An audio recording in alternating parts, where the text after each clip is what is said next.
নমস্কার শ্রোতা বন্ধুরা, আমি এসে গেছি আমার গল্পের ঝাঁপি নিয়ে। তুমি আছো, শুনবেন মন দিয়ে। আশা করি ভালোই লাগছে আপনাদের। শুরু করছি। গুরু কৃপা হিকে বললাম। আমার জন্য তোমাকে বদনাম শুনতে হলো। তখন গ্রামের লোকেরা সবাই মিলে ঠিক করলো, এই মাতাদির খাওয়া প্রতিদিন এক এক ঘর থেকে আসবে। তারপর যতদিন এই মাতাজি বেঁচে ছিলেন, গ্রামের থেকেই খাবার ওনাকে খাইয়ে যেত। আজও ওখানে ওনার সমাধি করা আছে। গুরুদেব ভগবান এইভাবে তার কথার মাধ্যমে ভক্তদের মনে ভগবানের প্রতি বিশ্বাস জাগান। মানুষ ভুলতে বসেছে যে সত্যি ভগবান আছে। তাই নির্বিবাদে মিথ্যে ভাষণ, চাটু ভাষা, নিরীহ মানুষের ওপর অত্যাচার আমরা করেই চলেছি। মনে আনেই না যে ওপরে একজন আমাদের কাজ কারবার সব দেখে চলেছে। গুরু ভগবান দরবার করেন, যে যতই কঠিন সমস্যা নিয়ে থাক না কেন তার সমাধান করেন। সবথেকে আশ্চর্য, উনি সব নিজে থেকে জানতে পারেন। ওনাকে কিচ্ছু বলতে হয় না। কিছু বলার আগেই উনি ওনার কাগজে লিখে রাখেন, যেটাকে পর্চা বলে। পর্চাতে লিখে রাখেন তার কি সমস্যা। একবার অস্ট্রেলিয়াতে উনি কথা করছেন, তার মধ্যে দরবার করেছিলেন। অনেকে অনেক রকম নিয়ে দরবারে এসেছে। তার মধ্যে 23-24 বছরের মেয়ে গুরুদেবকে ভণ্ড প্রমাণ করবে বলে ঠিক করে এসেছে। বাড়িতে বন্ধুর সঙ্গে ফোনে আলোচনা করে এসেছে, ইন্ডিয়ান সাধুরা ভণ্ডামি করে, আজকে তার প্রমাণ করেই ছাড়ব। সে দরবারে যখন এসে বসেছে, গুরু ভগবান তখনই তার নাম বলে ডাকলেন। এমনকি মেয়েটি কী রঙের পোশাক পরে এসেছে তাও তিনি বলে দিলেন।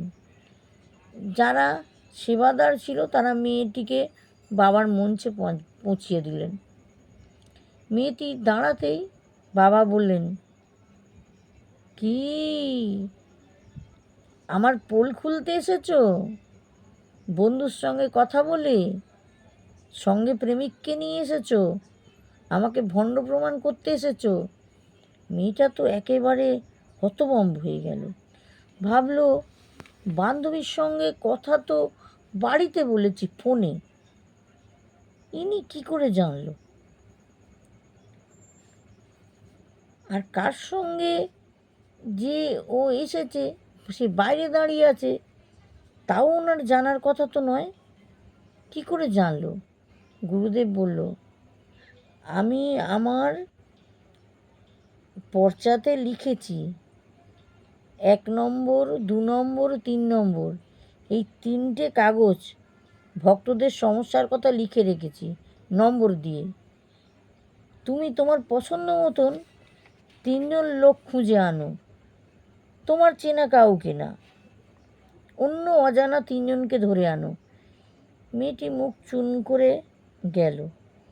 3জনকে বাছাই করে নিয়ে এলো। বাবা জানতে চাইল তার কাছে,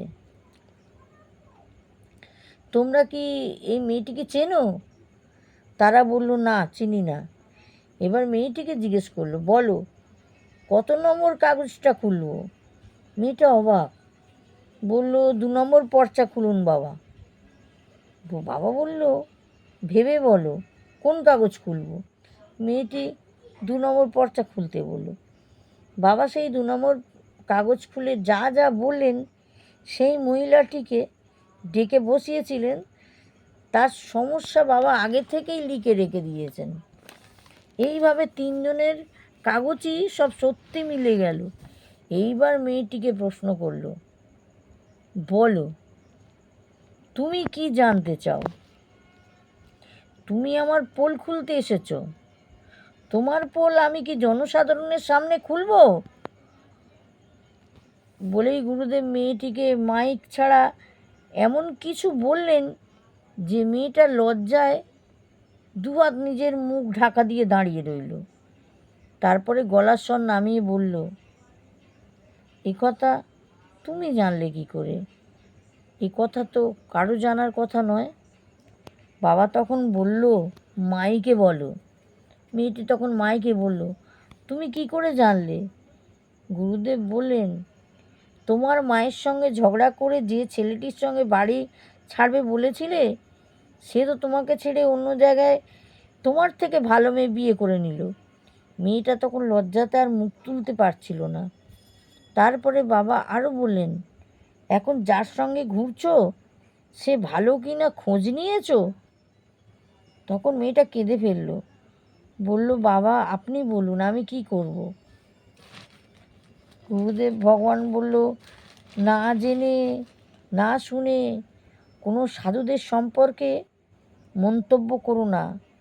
তবে এটাও ঠিক, বর্তমানে সাধু সেজে মানুষকে ঠকানো খুব সহজ।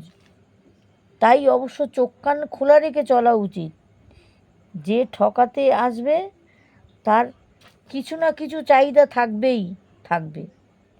সত্যি যে বা যারা সাধু তারা মানব কল্যাণ ছাড়া আর কিছু চায় না। তারা চায় প্রতিটা মানুষ ভগবানের উপর আস্থা রাখুক, সব কাজের মধ্যেও সময় করে নাম জপ করুক। গুরুদেব এরপর মেয়েটিকে আশীর্বাদ করলেন, বলল, যাও তুমি খুশি থাকো। এরপর দুটো রিপোর্টার এলো সাধারণভাবে। বাবা আগে থেকেই জেনে গেছিল দুটো রিপোর্টার এসেছে বাবার চালাকি ধরতে। বাবা নাম ধরে ডাকলেন, আরও বললেন যে রিপোর্টার এসেছো, মঞ্চে এসো। তারা আশ্চর্য হয়ে গেল, ভাবলো আমরা তো কারুর কাছে আমাদের পরিচয় জানাইনি, তাহলে কি করে জানলো? বাবা মঞ্চে বসেই বললেন, যখন তোমরা দরবারে ঢুকেছ তখনই আমি জেনে গেছি, তাই বেশি মাথা খাটিয়ে ভেবো না যে আমি কি করে জানলাম। ওরা তো আরও অবাক হয়ে গেল, আমাদের মনের কথাও উনি বুঝতে পারলো, ইনি নিশ্চয়ই মাইন্ড রিডার। তখন বাবা আবার বললেন, মাইন্ড রিডার একসঙ্গে লাখো লোকের মন পড়তে পারে না, তাই আমার কি চালাকি ধরতে এসেছো সেটা বলো। আমি কারো থেকে একটা টাকাও নিই না, কাউকে টাকা নিয়ে কোনো কিছু দিই না। উল্টে আমি প্রত্যেক দিন 5 থেকে 10,000 লোক অন্নপূর্ণা রসইতে নিঃশুল্ক প্রসাদ পায়। তবে আমার কিসের ভয়? আমি জনকল্যাণ করার জন্য দেশ বিদেশ এক করে দিচ্ছি। বলো তোমরা কি জানতে চাও? তখন রিপোর্টার দুটো বলল, এটা কি করে সম্ভব? গুরুদেব বলল, আমার বাগেশ্বর বালাজি সব অসম্ভবকে সম্ভব করে। এমন কোনো কথা নেই যে হনুমানজি জানে না। তারপরে ওই মেয়েটির এমন মতোই কাগজে লিখলো, নম্বর লিখলো 1 2 3 4। বলল, এই 4টে কাগজ আমি লিখে রাখলাম। এবার তোমরা তোমাদের একেবারে অচেনা লোক 4জনকে খুঁজে নিয়ে এসো।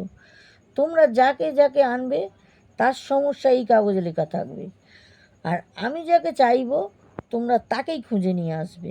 যাও। ছেলে দুটো আরও তাজ্জব হয়ে গেল।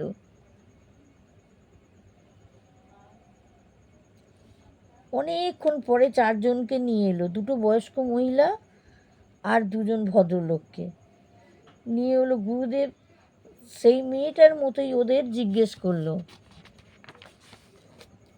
বলল, বলো কোন কাগজটা পড়বো, কত নম্বর বলো।